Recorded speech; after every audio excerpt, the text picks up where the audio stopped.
The internet is not a mass medium. We haven't had a new mass medium since television. The internet is a micro medium. It is the best medium ever developed to reach specific people, but it is terrible at reaching everyone. There is no homepage. What are some of the hard-earned lessons that you've paid for in business that we can benefit from? I think the biggest one is people don't want what you want. Entrepreneurs and founders think that other people will be as motivated by owning part of the company as they are. They're not. If you want to exchange or deliver information to a group of people, one of the worst ways to do it is with a live verbal presentation. So I got to thinking about what are the pillars behind how I'm looking at the world. I've never said these out loud, so I'm going to try them with you first. Are the three pillars. The first one is, the second pillar is, and then the third pillar, and this is the one that is the most interesting to me lately, is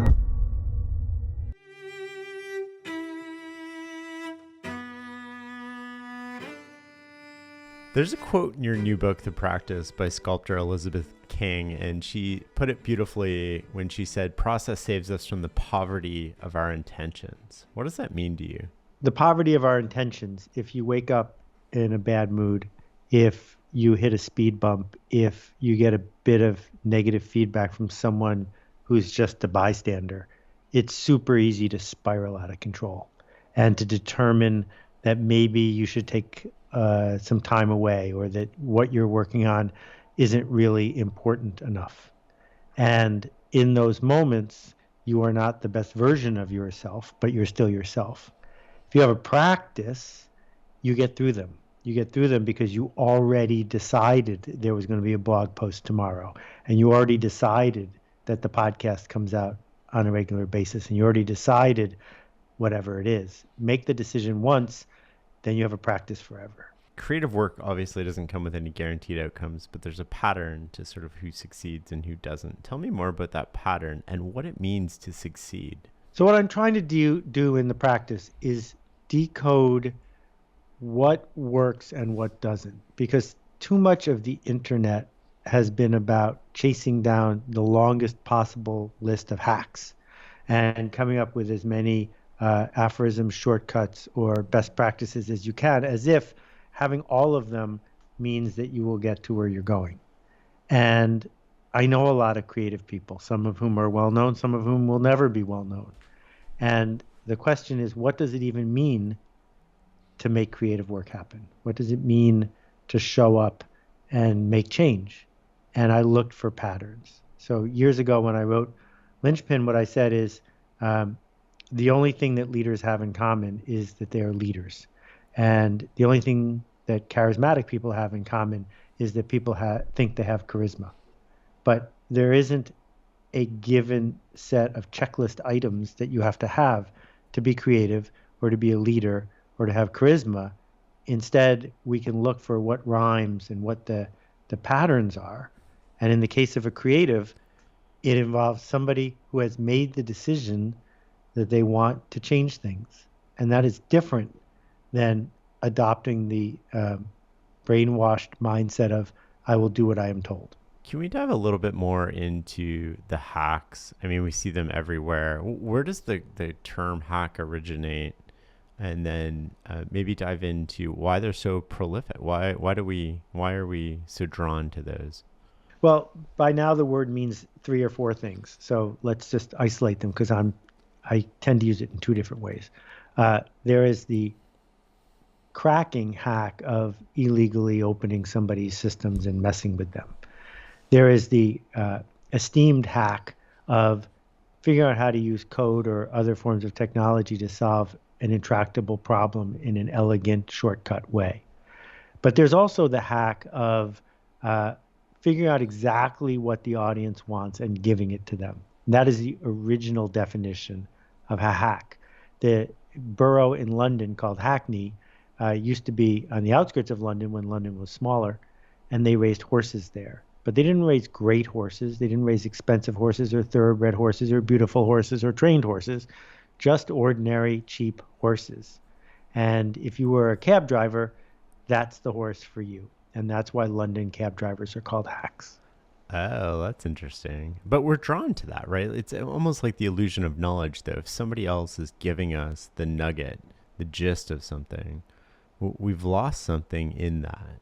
Right. So the other definition of hack, which is that I found the core nugget, the mental understanding of what's behind this, uh, it corrupts what the elegance of the original word, right? That the original word means if I'm in the Doobie Brothers and I'm doing my 50th anniversary tour, the people without a pandemic who would have come to see them don't actually want the Doobie Brothers to sing new songs.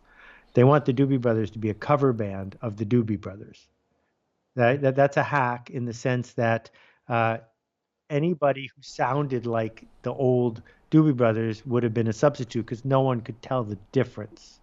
And what I'm arguing is you want to be doing work where people can tell the difference because that puts you on the hook. Do you think we're naturally drawn to shortcuts? I think that we've been indoctrinated and brainwashed by an industrial system.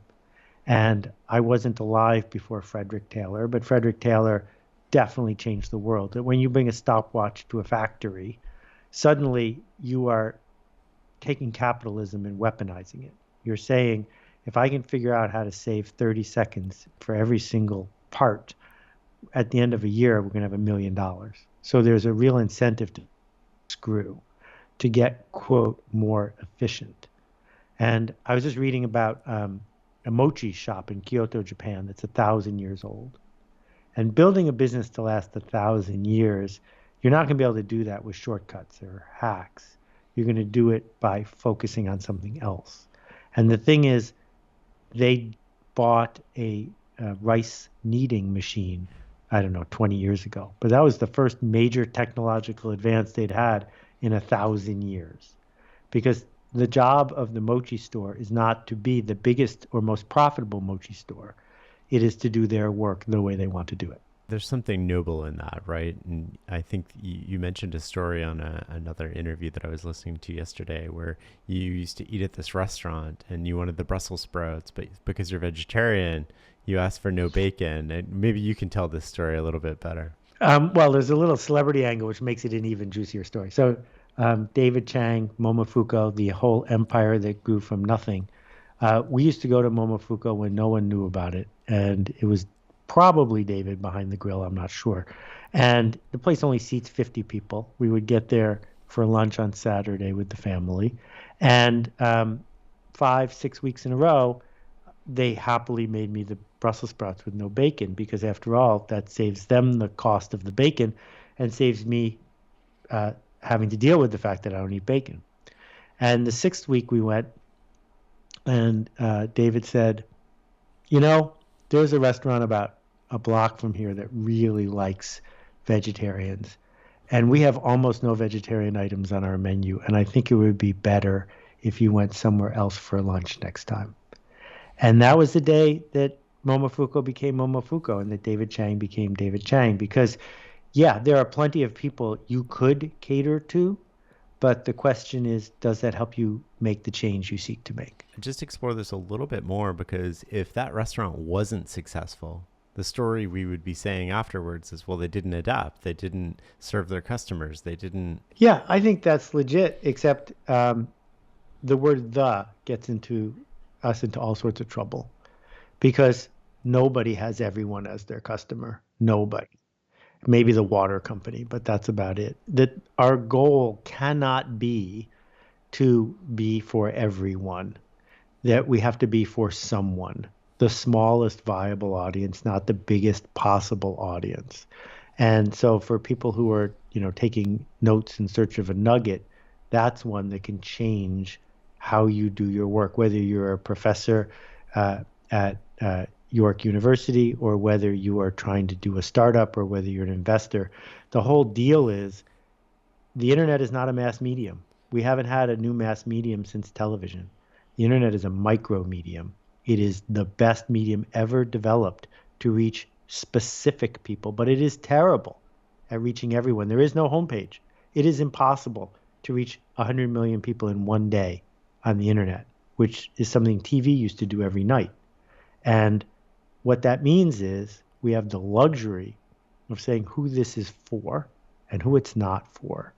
And the mistake that so many people building something make is they get hung up on the feedback of people who it's not for, as opposed to being obsessed with the people who it is for. Can they live without it? Would they miss it if it were gone? Let's make that. That's what we should make. That's interesting. I have a friend who's writing a book, and I said, "Who's the book for?" And he said, "It's for everybody." Why do you think that we default to this big everybody concept? Right. So that book is going to fail. I happily put that in writing right this minute. That book is going to fail. Harry Potter, the most successful book franchise in history. It made the author over $1 billion. That book is for almost no one. Right? That book is for precocious 12-year-olds and people who like to remember what it was like to be a precocious 12-year-old. That's not everyone. That's a very small group of people. And we say it's for everyone because it's fuel. It helps us be an evangelist. It says, I am going to be so generous that I'm going to bring something to the world that everyone will benefit from. But we are not who we are because of our atoms or molecules or our DNA. We're who we are because of the stories we tell ourselves about the pain we're in, the hopes we have, the dreams we live with. Pick those. Be specific about those. And then those people not only will find you, but they will tell the others. Are we hiding when we make something for everybody? Because that way we can't really fail. Like if we put something out for a specific audience and it doesn't resonate, then we get this immediate feedback that we missed the mark. Yeah, the way to be on the hook is to say, this is only for people who are like this. Because if those people hate it, then you were wrong. Whereas if you say, this is for everyone, you're allowed to hide behind, well, everyone hasn't found it yet. I want to come back to the inner stories that we tell ourselves. How do we change that inner voice? How do we listen to it? How do we debug it? In listening to your work over time, I love the whole idea of first principles and mental maps. And I think it's very easy in the information tsunami that we live in to feel like our defect is we don't have enough information. If I just had more information, then whatever I'm working on would go better. And so I got to thinking about what are the pillars behind how I'm looking at the world. 5 years ago, I started the Alt MBA, which is now an independent B Corp. And the Alt MBA teaches people to change their mind. And it does it in this intensive 30-day online session.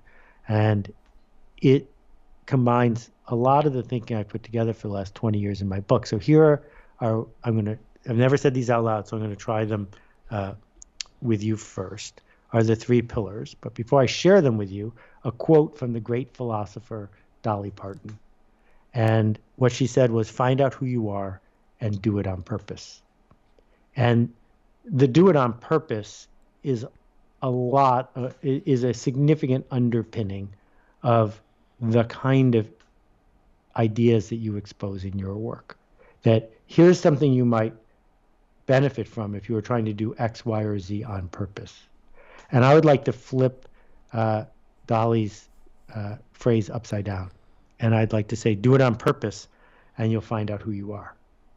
That asking for a guarantee before you start isn't helpful.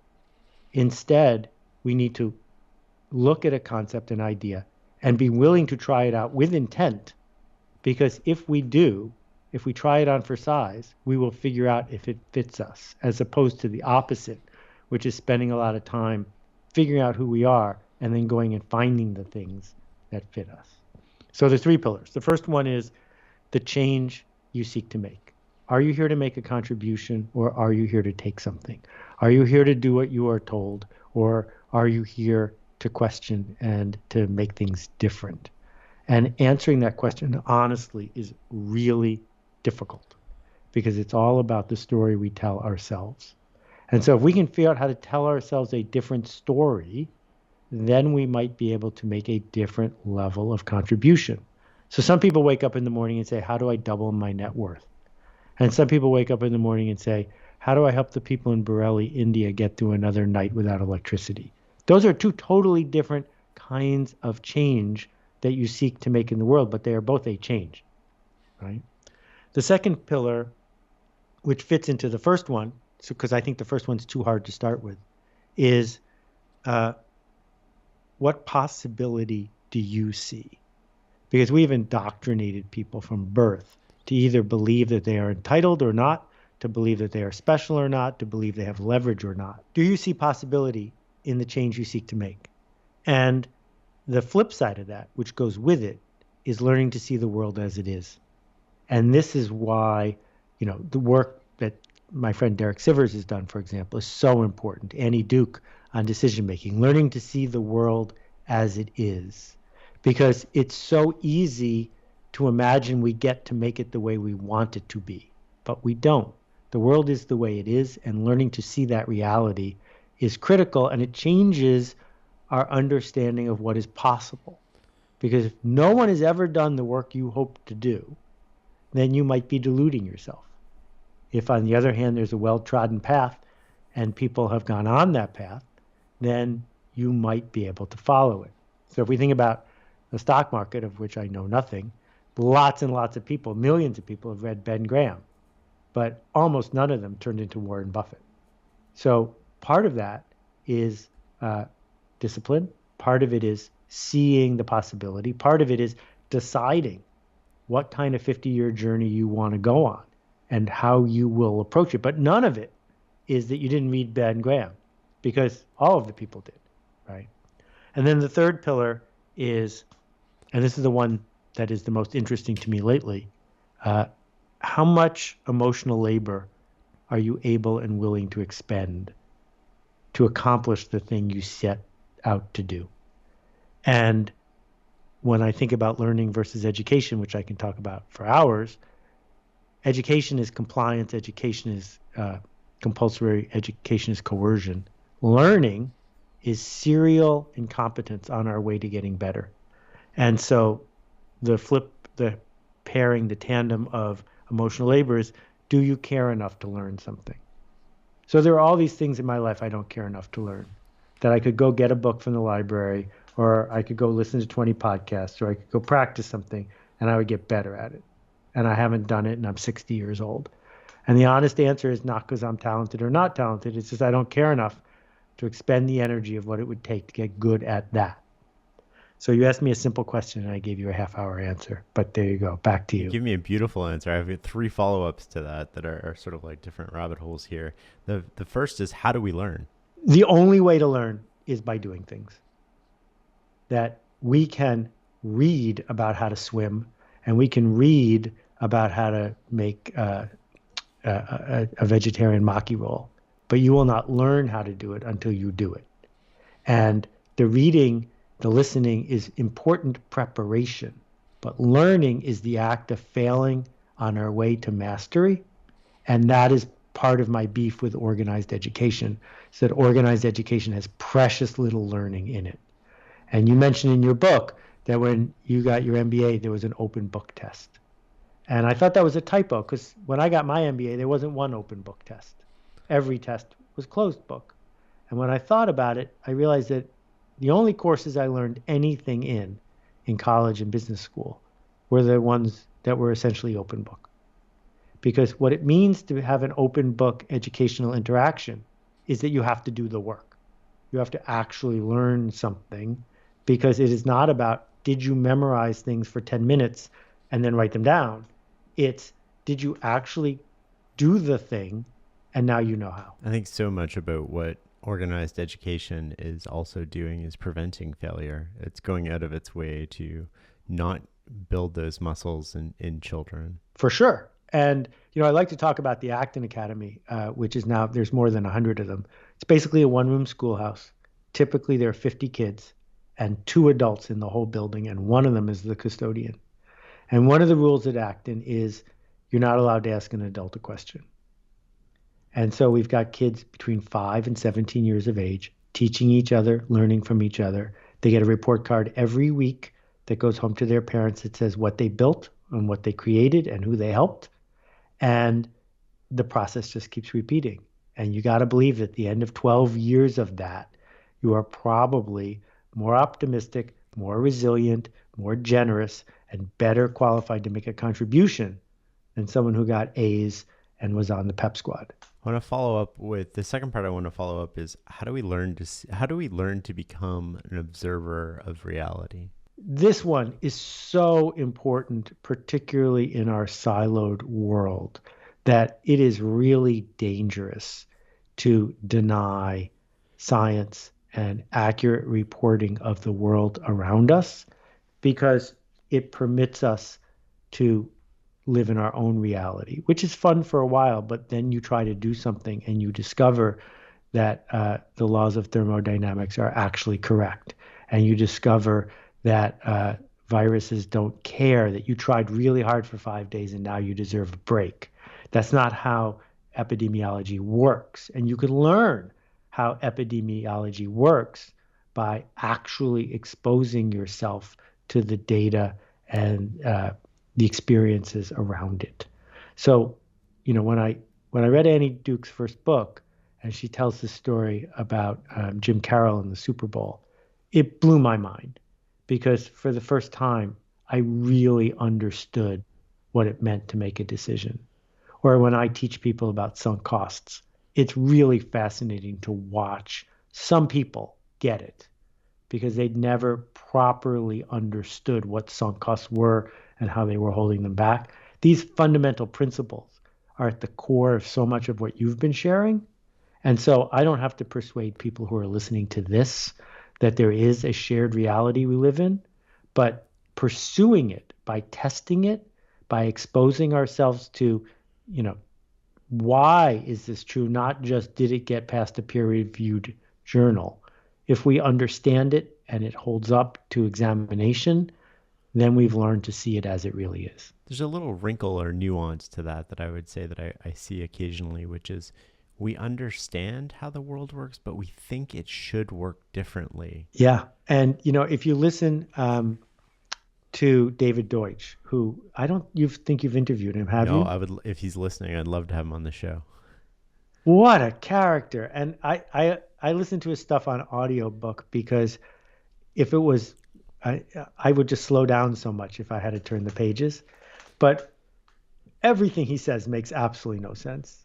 And yet it's coherent. Yeah. And so multiplying multiple universe quantum mechanics times how can someone not, donate to a charity? How can someone eat this unhealthy food? I mean, all around us, there are people who make choices that we would not make, who do things that we would not do. And it's not quantum mechanics. What it is everyone tells themselves a different story. They don't believe what we believe. They don't know what we know. They don't want what we want. And if we don't have the empathy to say that's okay, then we have no hope of ever serving or working with them. I want to come back to sunk costs. What are those? The first lesson of almost any business school is ignore sunk costs. And then people who are smart say, what are those? A sunk cost is a gift from your former self. Maybe it's a law degree. Maybe it's tickets to the movies. Maybe it's the deposit on a vacation that you had long planned. Maybe it's the emotional connection you have to a certain kind of thing happening in your future, like a big wedding. It was hard for you to earn that dream, and it was hard for you to get that degree, and now here we are. It's a gift from your former self. And the question is, do you have to accept that gift? So the story I tell is they were doing some construction work across the street from my house, and the guy put in a new flight of stone steps. And I waited till he was done. And then I went over and I said, you did nice work. He said, thanks a lot. And I said, I don't know if anyone mentioned to you, but you have these signs that say quality masonry with your phone number on them. And we live in a fairly literate town. And I was just letting you know you spelled the word masonry wrong. And he was like, yeah, I know it cost me a lot of business, but I already paid for 50 of these signs. And that's a sunk cost. Because if he had found 50 signs lying by the side of the road with his name spelled wrong, he wouldn't have picked them up. Because he would realize these signs aren't going to help. They're not worth having for free. And these signs are free because the old him paid for them. He didn't pay for them. And every time he's using them, it hurts. and I have a pair of shoes at home that don't fit me anymore, and I should throw them out. But I don't because I remember what it took to get them when I was younger. And I can't throw them out, but I should because I didn't pay for them. My former self paid for them. And if you're walking around with shoes that don't fit, you should probably get a new pair of shoes. Do you think that applies to relationships as well? It does, but it's largely misunderstood with relationships in the sense that a new relationship is like fresh powder. It is new and shiny and exciting, but it will not be a new relationship for long. And then you're still stuck with an old relationship. And the question is, will your old relationship a year from now be better than your old relationship that you currently have is? And if the answer is yes, then yes, sunk costs completely apply. But if the answer is no, then what you're really doing is shopping for novelty, not ignoring sunk costs. Are there other ways that we don't think of sunk costs that are non-intuitive? Our ability to rationalize sunk costs is really spectacular. And one of the things that we do is we dramatize how expensive it will be to tell other people that we are ignoring sunk costs. It will break my parents' heart if I tell them that after 10 years I hate being a lawyer because they paid for me to go to law school. And so therefore I'm going to be unhappy for 10 more years because I don't want my parents to be unhappy for an hour, right? That we really like being hooked on the effort and the feeling it took to get our neurons aligned around who we thought we were, the story we tell ourselves. And that is probably why sunk costs are so challenging.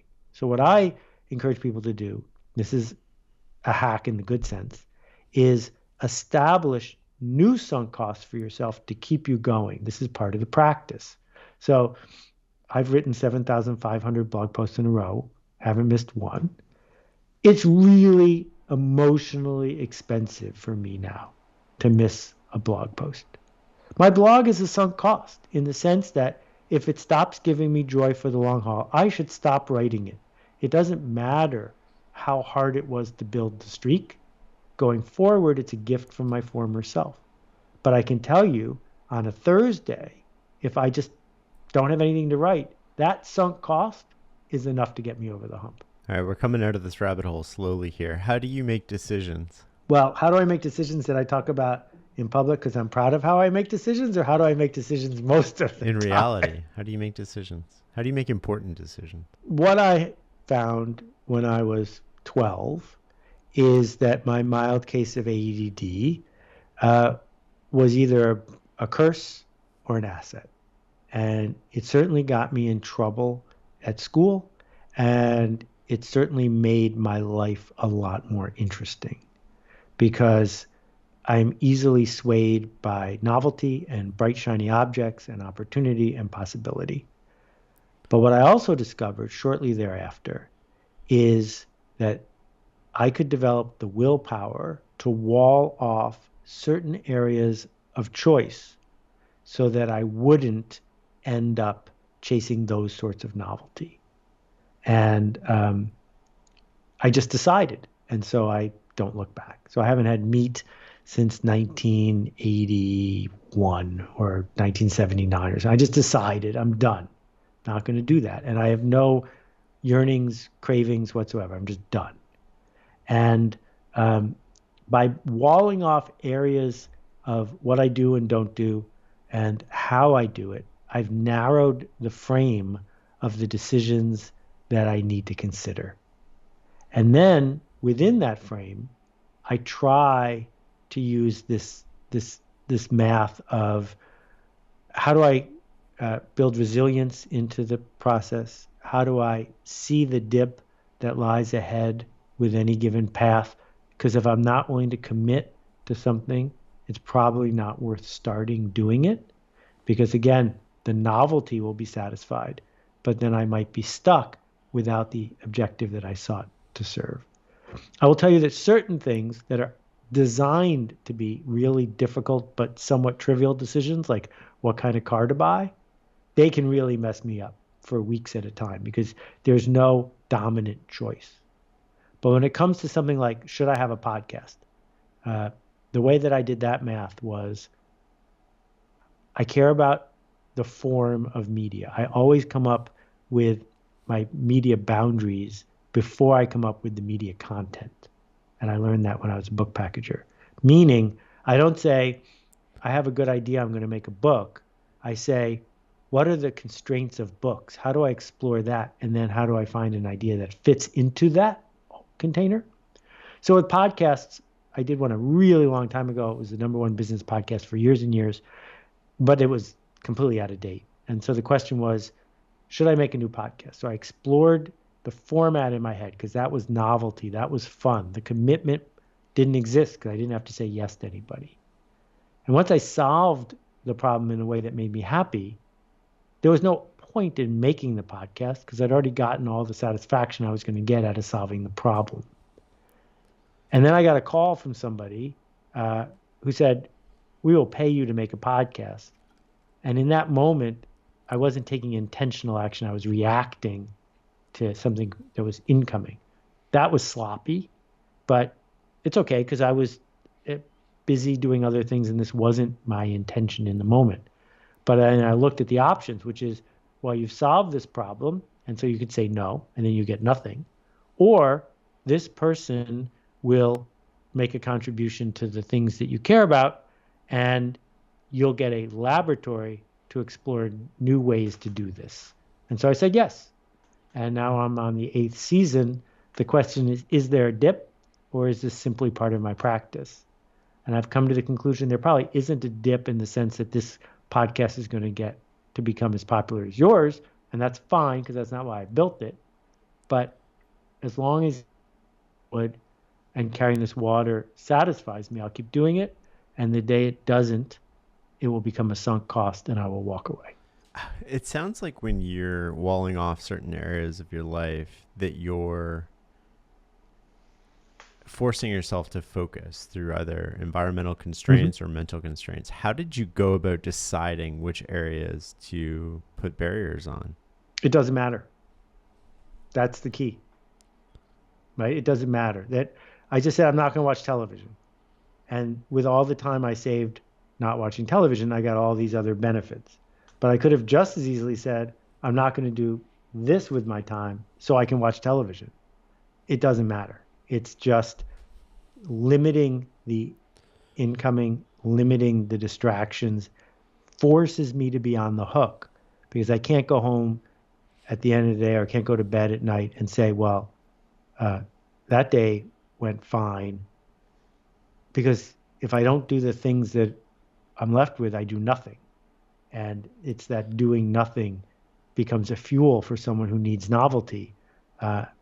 Doing nothing deprives me of the fuel that I need to feel alive. And so I don't do nothing. I want to come back to the emotional labor too, which is, do you think that that's our willingness to accept a certain degree of pain or effort that's associated with the goals we want to accomplish? Is that really just asking us, like, how bad do we want it? Okay, so let's talk about labor first. Karl Marx.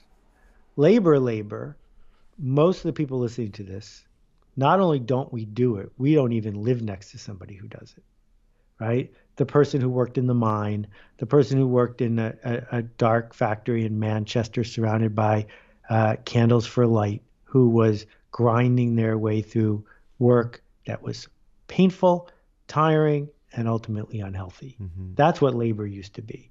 Digging ditches, being, outdoors in the heat, having someone tell us how to expend our energy. Emotional labor, Ariel Hochschild named it in 1963. Emotional labor is showing up when we don't feel like it. Emotional labor is smiling when we're grimacing. Emotional labor is being kind to a customer who's not being kind to us. If it's your hobby and you can do it when you want to do it, there is no labor whatsoever, right? Hobbies are great. Hobbies help make us more human. But if we're going to get paid, at some point, we're doing some form of labor. And what I argue in some of my writing is, if you're going to run a marathon, you're going to get tired. And you shouldn't hire a coach to teach you how to run a marathon without getting tired. And if you're going to do this work of emotional labor, you're going to become afraid. You're going to get fatigued. You're going to feel like giving up. You can't make that go away. That's part of what it means to do emotional labor. And um, the question is, what emotional labor do you want to sign up for? And when do you want to do it? And what do you get in return? And there are definitely people who are so privileged, they don't have a requirement to do labor, emotional or otherwise. And I don't think those people are very happy because part of what makes us modern humans is we are on and we are off. And when we're on, we're doing some sort of labor. Do you think that, that part of that is our need to contribute to something larger than ourselves? Now, that's a really good question because that's what I grew up with. I had amazing parents. I won the birthday lottery. A lot of people didn't have that luxury, that privilege. And yet, many of those people have grown up to make a contribution. But we're also surrounded by people, many of whom are in the media, who make no contribution at all, who are just taking all the time. And sometimes we lionize those people, and sometimes we call those people heroes of ours.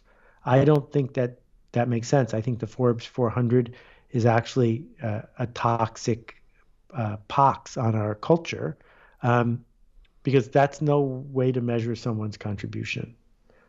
But apparently, some people in many pockets of our world believe that their role is not to be a contribution, but to get rewarded for exerting their power. How do you think about success?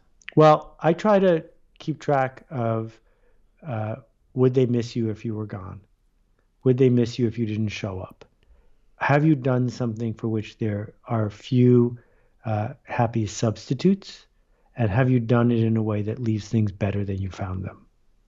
And so that's the compass I'm trying to use each day. But I don't, you know, plenty of data shows that after 70,000 US dollars, happiness does not increase for people. And, you know, there are billionaires who had a really bad day yesterday because something changed in the numbers on their screen. And that seems like a really bad reason to have a bad day. I want to come back to something you said about sort of winning the birth lottery here, the ovarian lottery, I think as Buffett calls it, and how that puts us sort of on a trajectory that we didn't control, right? We get a push into the world based on this, and then other people get a push that may be more or less than we are with a different trajectory. And yet at some point we take control of our trajectory, we become an adult, and we're responsible, you know, ignoring luck, we're responsible for our outcomes. So you can outperform your initial trajectory or you can underperform it. I'm curious as to how you see things that we control that would help us outperform versus things that we would spiral us downward or change our trajectory into negative. That's a really elegant way to talk about it. I'm not sure I completely agree because the imagery of Hollywood movies in free fall and people pushing off with puffs of air and stuff, I think it uh, diminishes two things: friction and luck. Uh, how many times does someone have to get lucky as an adult for the outside world to say that person is succeeding? And are you in a position to maximize your luck, or are you in a position where you need to get lucky again tomorrow? And the choices that we need to make in that regard are available to us, but are often invisible. And, um, you know, so when I think about how deeply we've been indoctrinated on matters of caste and how the benefit of the doubt goes to people like you and me, and the benefit of the doubt is not given to somebody who maybe doesn't look like us or speak with the same accent as we do or have the same kind of parenting that we did, that the benefit of the doubt is profound. And putting yourself in a position to leverage, you know, so when I think about, I started one of the first internet companies. And when I started it, everyone said I was delusional. In fact, in a best-selling book, they used the word delusional to talk about me. Um, and the thing that I thought was going to work didn't work. And we were resilient enough to shift gears. And then I met Jerry Colonna and Fred Wilson, and I was their first investment as a team. And that was a really lucky thing. But then super unlucky things happened in very quick succession, and we almost got wiped out. And so when I think about all of the lefts and the rights and all of those choices, some of them were mine and many of them weren't. And I didn't know 1/50th of what I know now. But I'm not sure if I did know the things I know now, that the outcome would have been any better. So I think luck is way more important than most people give it credit for. I think it's important too. We do have some control over the things that we control. But you mentioned friction. Can you explore that a little bit? The convenience obsessed internet and the tech behind it have made it so certain things have so much less friction than they used to. I mean, I'm talking about trivial things like how long it takes to reach somebody with a message. Because back at Spinnaker, when I worked there in the early 80s, there were 30, 40 FedEx envelopes waiting every day just to leave the building. To more difficult bits of friction, like how do we end up finding the resources to get the next piece of the puzzle in place? The shelf space still matters. Your product might be great, but how do you get it on the shelves of Walmart, or how do you get it on the shelves of Google? Because if you're not on the shelves of Walmart and you're not on the shelves of Google, you might be invisible. And it's friction that kept you there, not some sort of merit contest. In that, in order for something to go forward, something else is going to have to move out of your way. And a lot of what happens in Silicon Valley is friction reducing activities. But these friction reducing activities create their own sort of friction, because maybe you don't know read, and maybe you don't get introduced in that one setting where things would have been easier. And so, I mean, this completely irrelevant story. It was 1997, and they were launching ZDNet, which was SoftBank's TV network about technology.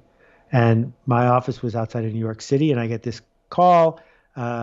Mr. San would really like it if you would come to the launch party for ZDNet. And I'm like, well, he's an investor in the people who are investors in me. I'd be happy to help. They said, great, it's tomorrow at 4:00. And figuring, well, I could get away from the office for an hour. And they said, in San Francisco. And I had to go. And it was nothing but friction, right? It's all around us, but it's easy to imagine that it's not. For somebody like yourself who's so accomplished, I think you've got 19 books now. Well, the new one's the 20th bestseller, but I used to be a book packager, and there were 120 of those that people don't talk about. How do you get all these inbound requests? How do you decide what to do and what not to do? I don't get particularly hung up on no. That's one of my disciplines. It's one of my boundaries, is that I think people appreciate a thoughtful, quick, generous no more than no response, and more than a yes you don't follow up on. And your work is your work, and defending it is critical, because otherwise you are going to do nothing but be a cost-free, unprioritized contribution to other people's work that will never amount to what it needs to be, because your work will not be appropriately allocated.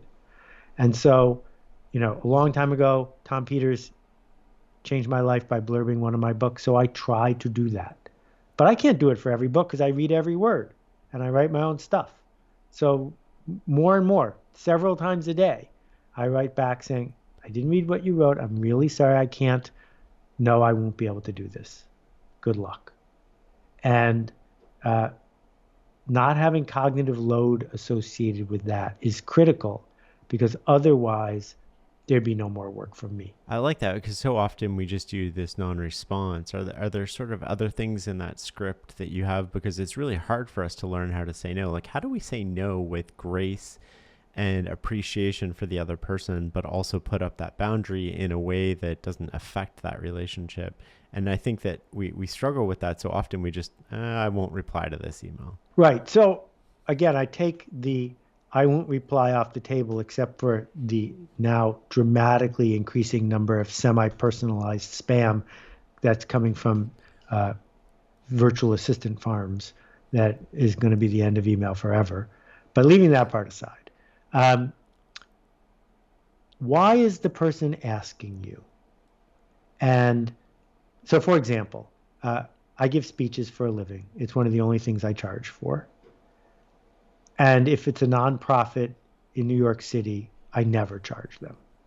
But everybody else, I charge them because it's not fair to some people to charge them and not others. I need to be able to honestly say to somebody, this is how much it costs. So someone will send me a note and they'll say, I'm doing this thing for these 20 entrepreneurs. There's no budget. Will you come speak to us for 20 minutes? And what I'll write back is, well, here's 4 videos of me on YouTube. I have found it's way more effective for your group to have everyone watch the videos before the meeting and then have a discussion with each other about what I said. Way more effective. 99 times out of 100, that never happens. Because they weren't actually asking me to come say something to them that they couldn't get somewhere else. What they were actually doing is saying, I will gain status in the eyes of my peers if I can persuade you to give us a very expensive speech for free. And I heard that and I saw that and I wrote back basically saying, yes, but you will gain more status with your peers if you can persuade them to exert emotional labor to actually learn something. And so I'm not doing it to tweak people. I'm doing it for the 1 out of 100 who were doing what they said they were doing, which is trying to help people.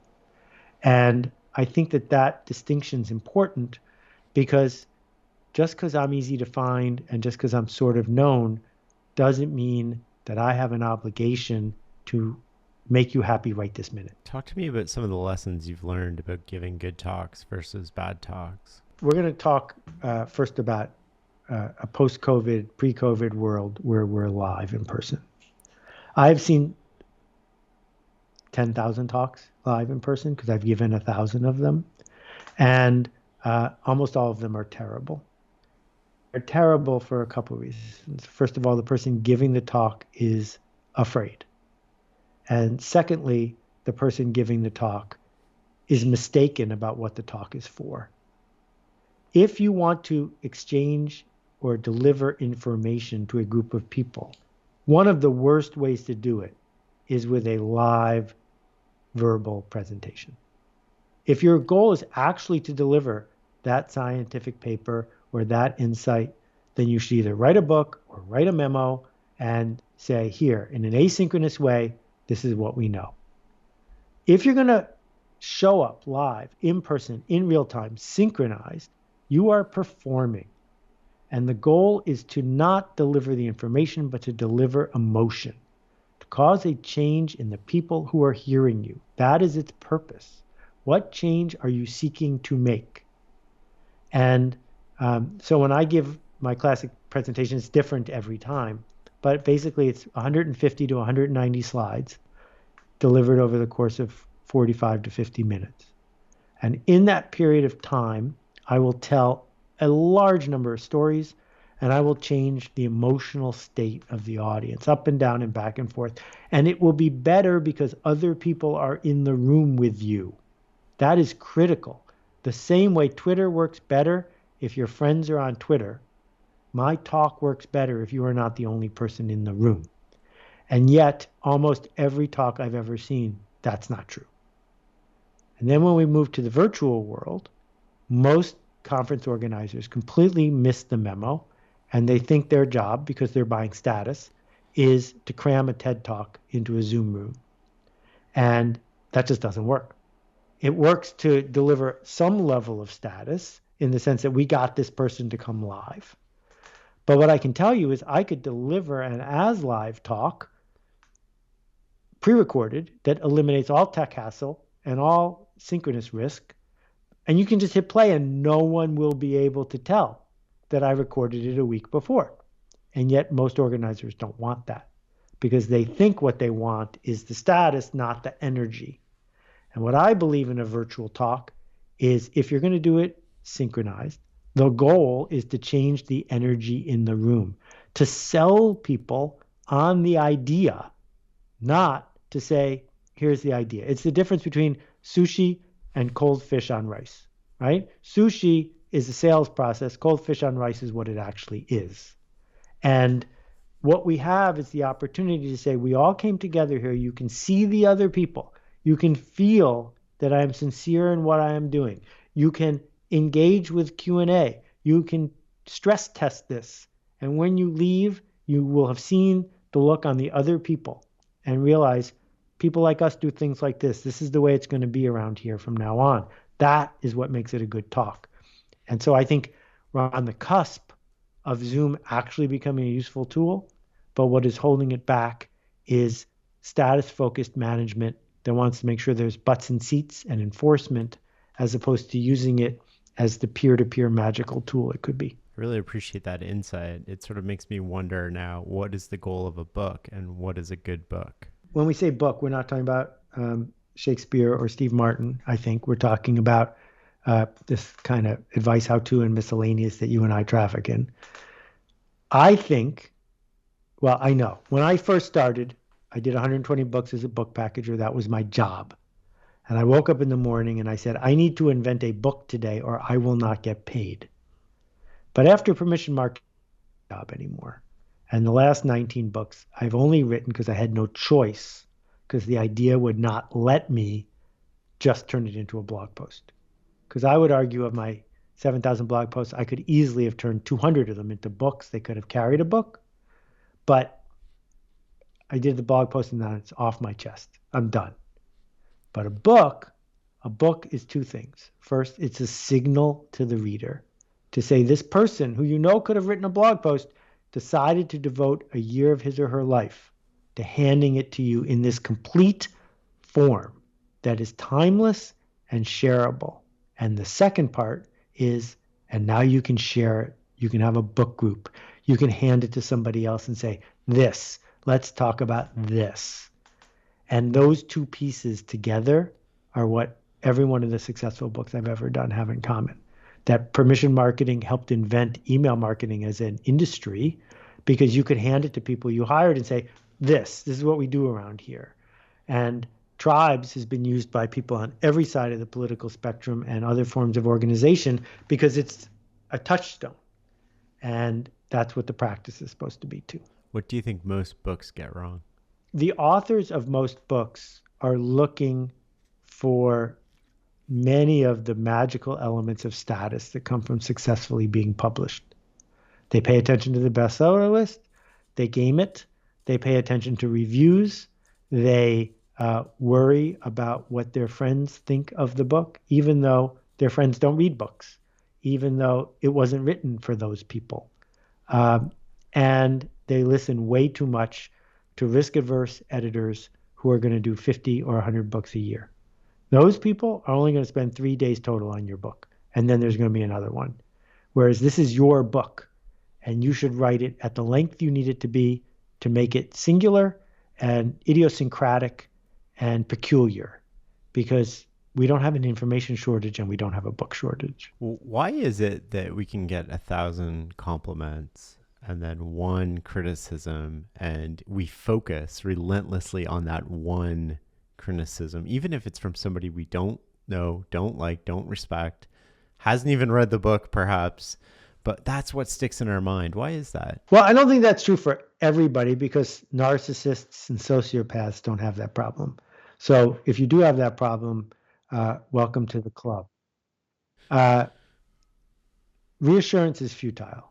Reassurance that we seek is like a warm bath. It feels great, and then you need more of it because the future is unpredictable. And when the future doesn't match what you hope for, the reassurance you used to have isn't enough. You need more reassurance. And reassurance is part of our armor against the criticism that helps us feel like a fraud, that amplifies our imposter syndrome, that makes us believe that for every person who had the guts to criticize us, there's 10,000 people who feel just as uh, badly about the work we did but don't want to speak up. And I have a hunch it's because of high school. I think it's a combination of high school and mortality. That I don't know about you, but most of the people in high school and me, that was brutal.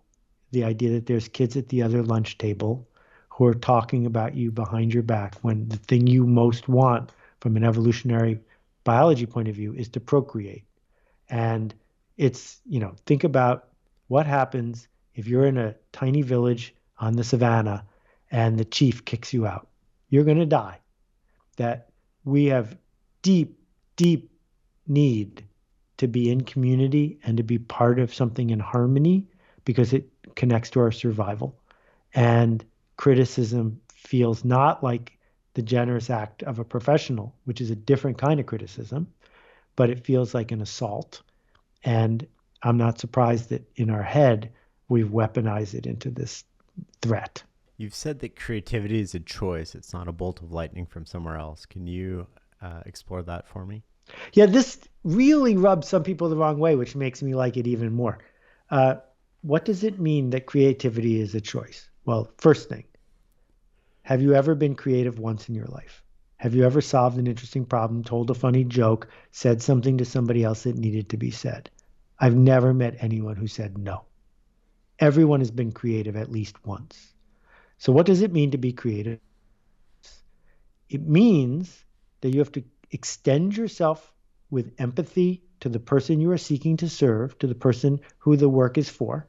And you have to extend yourself not just through space, but through time into the future, announcing something that might or might not work. You don't know yet. That's what makes it creative. If you exert the emotional labor to do those two things, sometimes you will have a successful creative outcome. That's a choice. So the people who say, I don't have any questions. Well, no, it's impossible you don't have any questions.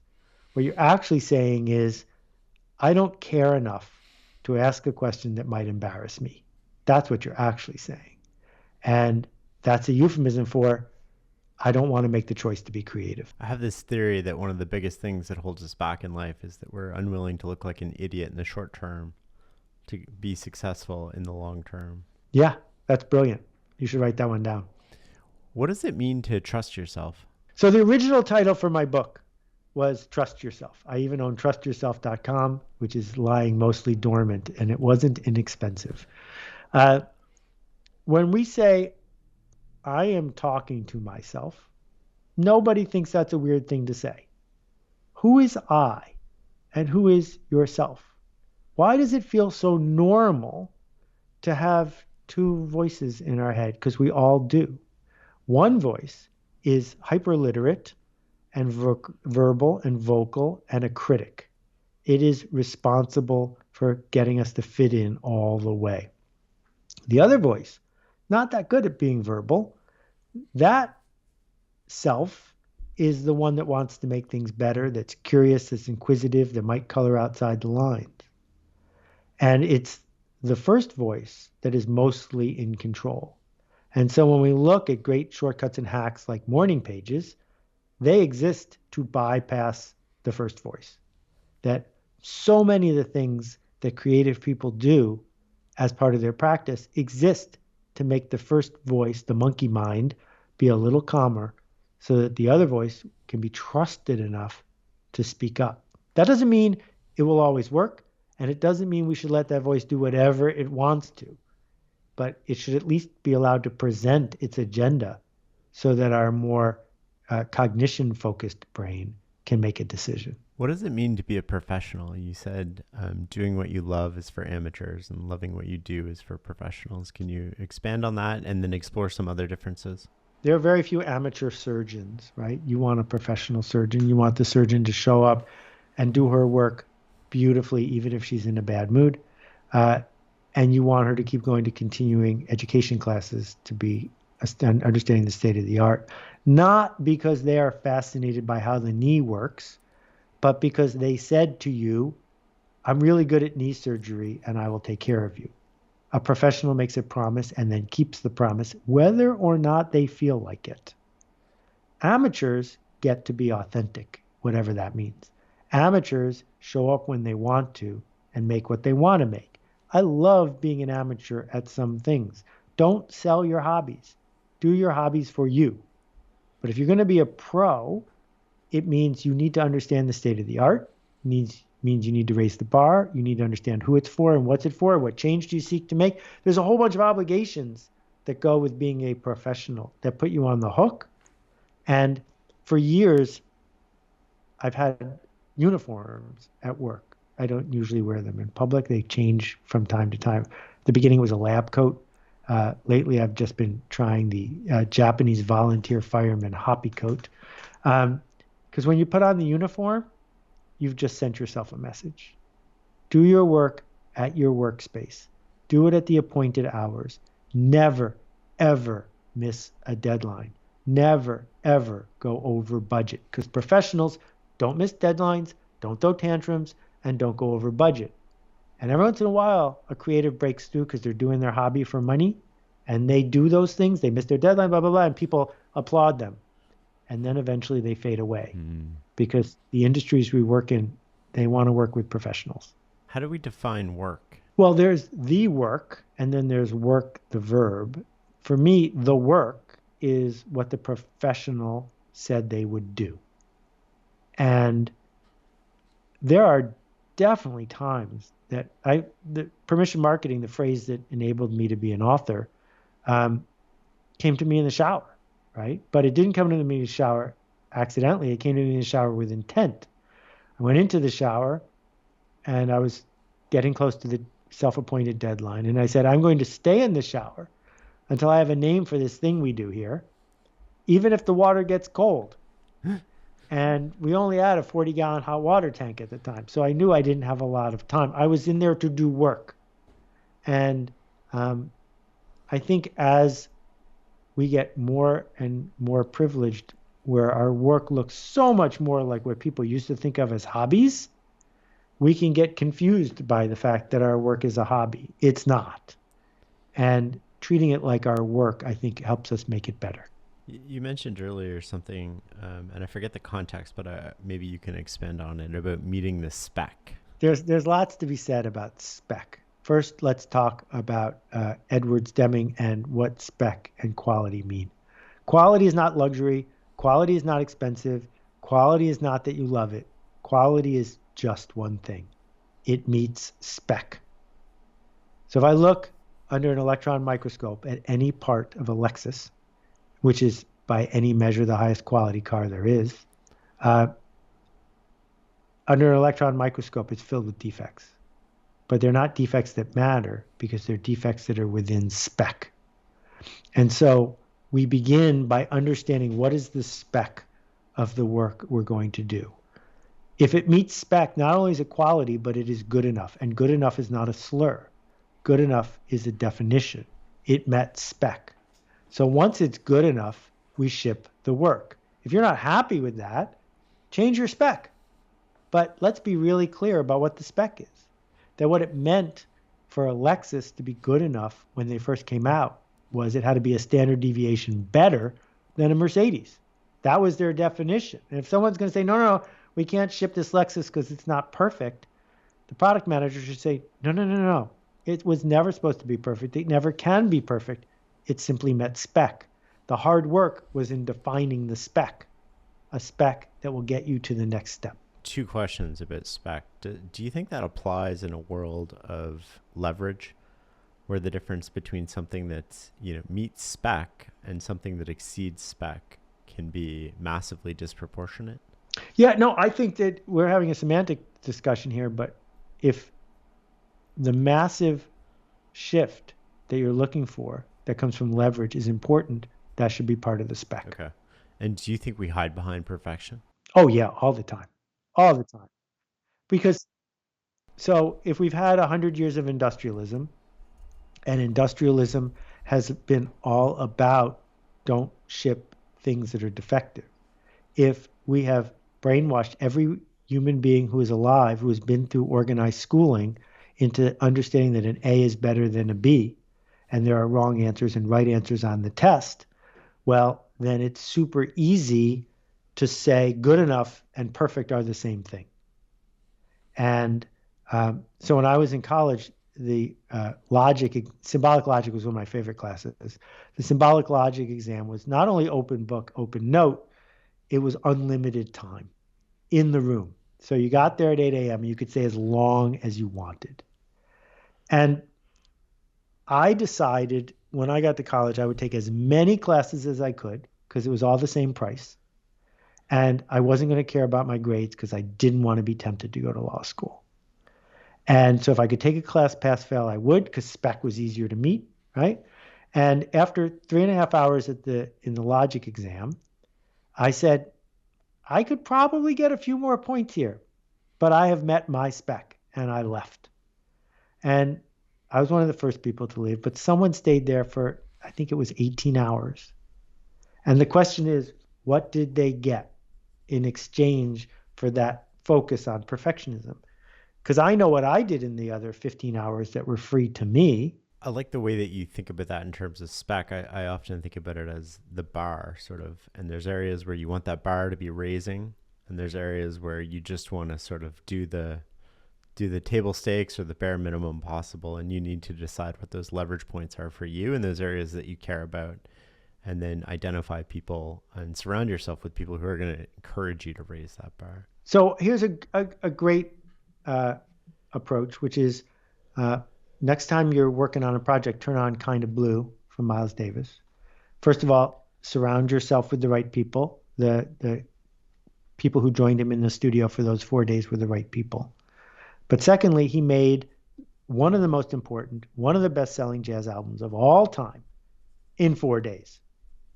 And the question you need to ask yourself is, if they had spent 4 more days in the studio, what would have happened? That's a great point. I'm going to listen to that after this. Talk to me a little bit about shame. We avoid shame by avoiding blame. Can you expand on that? Okay, so what has happened in my lifetime, and it happened hundreds of years ago in Salem, Massachusetts, and it has happened in many other places, is that shame has been sharpened into a tool for cultural coercion and compliance. That what people have figured out is that shame is a soft spot on almost everybody. And if you press that spot, people will shrink. They will run away.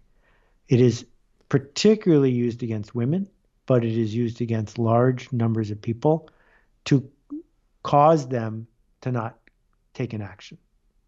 And it's a ridiculous method because it doesn't scale. It's not humane. It is not kind, and it's unpredictable. And yet we use it all the time. And how dare you is not said often enough to people who are seeking to shame us. That what we need to do is take shame off the table because it extinguishes part of our humanity when we shame people.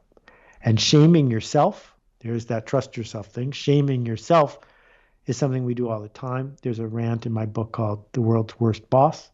And I just gave away the punchline. But basically, if you had a boss who woke you up in the middle of the night, scolded you for not working hard enough, criticized all your work, and told you you were never going to amount to anything, you would not work for that person for very long. And yet most of us, that is our own boss. That's who we work for, that voice in our head. And if that voice is shaming you, you need to figure out how to undo that internal narrative because it is extinguishing your work. How do we learn that? Like, what does that process look like? Well, I'm a huge fan of cognitive behavioral therapy, and a trained CBT practitioner is certainly better at it than I am. But catching ourselves when we begin the cascade is the key to the whole thing. Because once the cascade of shame begins, it is very difficult to stop. But if you can figure out what are the trigger points, where are the moments, what is that phrase, and in that moment intercede and replace it with a different one. And that's part of why I wear a uniform and I like the idea of being a professional. Because now, and this is key, the work is not personal. The work is the work. In the resources I had allocated, I did the best work I could to meet the spec. Here it is. Me, this is the work. If you don't like the work, teach me so I can change my spec for next time. But I will not shame myself, nor will I let you shame me, because that's not helpful. What's helpful is to learn from this interaction of what we put in the world. And, some of the workshops inside Akimbo and the Alt MBA, people give and get between 400 and 600 pieces of feedback a month from fellow travelers who are doing what they're doing. And what they say is, that's more feedback than I got in 2 years. And it's useful feedback from people who know how to give criticism. And it doesn't come with shame. It's just information. And that's so freeing. I learned the first year I was in the book business, I sold my first book the first day, and then I got 800 rejection letters in a row. I would go to the mailbox every single day, and there'd be letters there with stamps on them that someone had paid for to write me a letter saying, we don't like your idea. Day after day after day, sometimes 5 or 10 or 15 in a day.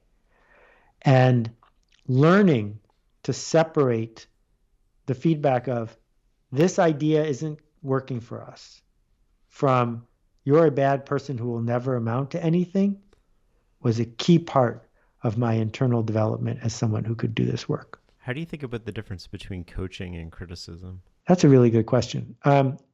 So Michael Bungay Stanier has written the best book on coaching, and it would be great for you guys to chat. He's in Toronto. Coaching is not telling someone the answer. And I think I heard you talking to Derek about what happens when you make someone's idea 1% better. 1% better, you actually disincentivize them, not incentivize them. And with little kids, saying to a little kid, you're so smart, or the horrible, you're really cute or beautiful, is not helpful. What's helpful is helping people see what they are capable of, given what they told you was important to them. And criticism is completely different. Criticism is what happens when someone with domain knowledge, who is not trying to earn status by hurting you, is able to help you see the world as it is. And those 3 pieces are the key, right? Because most of the criticism I've gotten in my life has come from people who felt like they would feel better if I felt worse. And they maybe didn't verbalize that to themselves, but we certainly see that. I mean, I don't know what Canadian Thanksgiving is like, but that's one of the things that happens with American Thanksgiving all the time. Stock analysts do it all the time. The person who said Amazon.toast, no one remembers their name, but at the time they were a sensation because one person mighty enough to take on Amazon. But the part about domain knowledge is critical because you not only have to know it when you see it, you have to be smart enough and practiced enough to put it in words to teach someone else. So years ago, American Express hired me to interview Diane von Furstenberg. And it was an absolutely fascinating interview because I felt unprepared because I don't understand the fashion world very well. So I read both of her autobiographies. And as I was talking with her, asking her questions, I realized not only hadn't she written her autobiographies, she hadn't even read them. And part aside, she was unable to describe why the things she had done that succeeded had succeeded. And she was unable to describe why the things that had failed had failed. She was just completely intuitive. She just had a hunch. She saw it, but she didn't have words to explain it. So she didn't have domain knowledge. She had lucked into good taste. What she liked is what other people liked. And if you can hire somebody like that, you should do it. But you shouldn't work for somebody like that. And you shouldn't have somebody like that as a client because it's going to be really hard for you to get better. And when I met two of my colleagues from the book industry, Michael Cater, who's still the most influential person in the book business. He writes Publisher's Lunch every day. And John Boswell, who did French for Cats and OJ's Legal Pad. They were the first two people in the book industry who could explain to me in words why things that worked. And they weren't always right, but they gave me a grounding, a taxonomy. And as somebody who thinks with both sides of their brain, that was really useful to me because I needed taxonomy. And that's why I love media, because I had a set of theories about how the internet worked. And if you read Unleashing the Idea Virus, which I wrote 20 years ago, I was right about so many things because I had a theory. And once you have the taxonomy, you can say, and then maybe this, and then maybe this, and then maybe this. I didn't, on the other hand, trust myself enough to invest in any of the companies that changed the world because that's not what I do. But learning a narrative and then changing it based on new data, I mean, that's what you've been doing for years. It's super generous work. Who was the first person to ever bet on you? My parents did. Do you remember how you felt in that moment when you realized that they were doing that? The high school thing was really painful. And seeing them show up with more than parental obligation was, I mean, it was 10 years of fuel. It made a huge difference to me. Do you find your biggest mistakes in life are commission or omission? Omission, for sure. People I didn't help, things I didn't start, things I didn't say, folks who I could have given the benefit of the doubt to who I didn't. I worry a lot about the commission ones, but there aren't that many of them. The omission ones is an endless list. What are some of the hard-earned lessons that you've paid for in business that we can benefit from? I think the biggest one is people don't want what you want. Employees don't want what you want. Customers don't want what you want. One of the challenges of the whole stock option thing is entrepreneurs and founders think that other people will be as motivated by owning part of the company as they are. They're not even close. It's just sort of a prize pool at the end of the game show. And it ends up becoming a massive demotivator in almost every organization because it hasn't cashed out yet, right? Like you promised me. And in people's minds, 100 shares without knowing any percentage numbers, they've just decided that that's whatever. So people don't want what you want. And that means we have to extend ourselves and go to where they are. Like I already read the book, but everyone who's going to read the book hasn't read it yet. So they need something I don't need, right? Or what fuels someone to go to work every day is different than what fuels me to go to work every day. So that was part of it. Number two is if you play any game in which money is involved, the fact that people have a different story about money will cause you to make mistakes. And they will either be mistakes because other people are better at piling up money than you are, which is extremely likely. And so if part of what you're seeking to do is play on that axis, they'll beat you if they have the chance because they think that because it's easy to measure and socially acceptable, that is all that matters. And so the phrase, it's just business, is really a horrible phrase, but lots of people mean it, which what they're saying is, all right, so when I worked at Spinnaker for David Cease in 1983, he loved board games. And I've been a game designer since I was 16. And so we were playing diplomacy, me and the 7 other senior people at the company. And David and I formed an alliance. He was the president. I was 23. He was Russia, and I don't remember who I was. And we had a mutual non-aggression pact. And in round 5, I double-crossed him and knocked him out of the game. It took a year for our relationship to recover. Because my whole thing was, it's just a game. That's what you're supposed to do in diplomacy. And his thing was there was this overhang of, yeah, but I'm your boss's boss and I'm your mentor. You're not supposed to go double somebody else. And I didn't learn nearly as much as I could have about some people's story of money until much later. And then I'd say, we talked about the criticism thing. I had a guy on my board uh, when I had my first startup who gave me not one useful piece of advice and completely maximized his income through the interaction. And I took it all personally, as opposed to realizing that that's just the game Larry played. He was very transparent about it. And I just assumed he would act the way I would act if I was in his shoes. But I wasn't in his shoes. He was in his shoes, and he was acting in a consistent way for him. Um, and then I guess the last one is finally coming to grips with the smallest viable audience and not just settling for, but embracing the fact that 1,000 true fans is more than enough. You don't need to be on the cover of a magazine. You don't need to be on a bestseller list.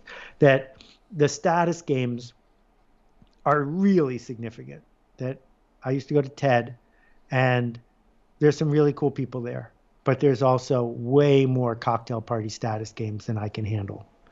And I felt like I was failing because I wasn't good at them and didn't enjoy them. And then I realized I don't have to go anymore. And that was just so freeing because I'm not here to make those people happy. I'm here to make the people I made my promise to happy because that's my professional work. And who else is sitting with me at the lunchroom table? I got done with that in high school, and I want to stay done with it. That's a great place to end this, Seth. Thank you so much for your generosity and your time. Well, this was worth waiting for, but I hope we won't wait as long before we do it again.